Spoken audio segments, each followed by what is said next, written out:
They say you should never wake a sleeping lion, but the bandits in Kwara State have not just woken the lion, they have pulled its tail, and now they are about to face the consequences. The headline you saw is 100% accurate. The President of the Federal Republic of Nigeria, Bola Ahmed Tinubu, has reportedly lost his cool.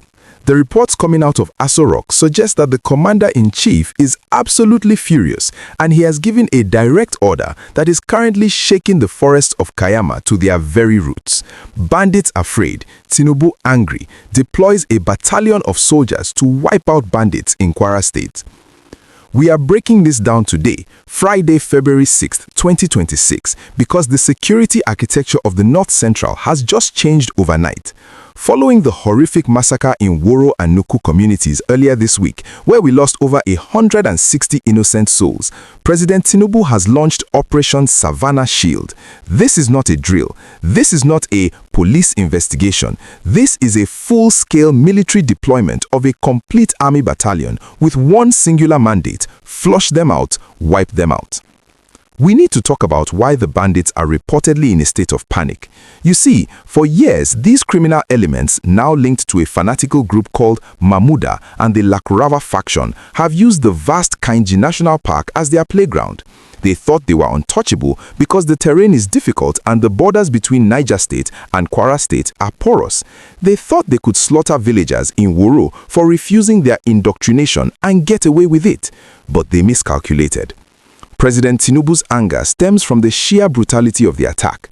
We are talking about women, children, and the elderly being hunted down because they refuse to accept a twisted ideology. When Governor Abdulrazaq visited the scene yesterday, the devastation was so bad that even the Emir of Kaiama, His Royal Highness Muazu Shehu Omar, was moved to tears. The governor briefed the president, and Tinubu didn't waste time with committees or white papers. He signed the order. Now, let's look at what Operation Savannah Shield actually means.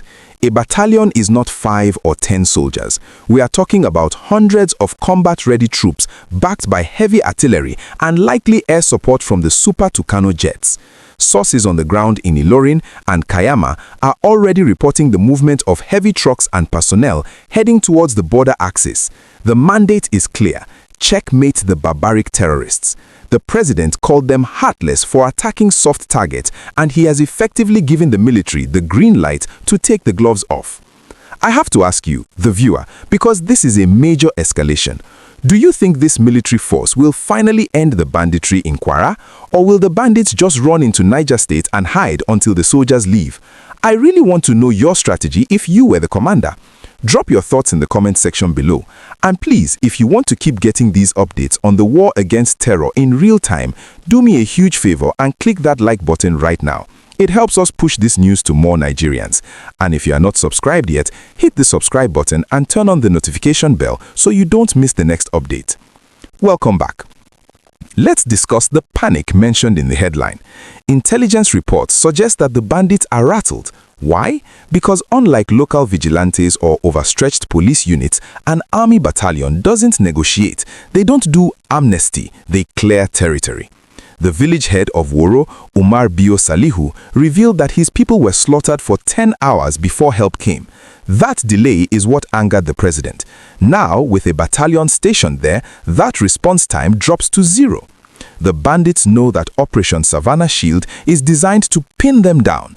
The strategy, according to security experts, is to block the escape routes into Niger State while the ground troops sweep the forest. It is a hammer and anvil tactic. If they stay in Kwara, they face the hammer. If they run to Niger, they hit the anvil. Governor Abdulrazaq has promised that the criminals will be flushed out within a month.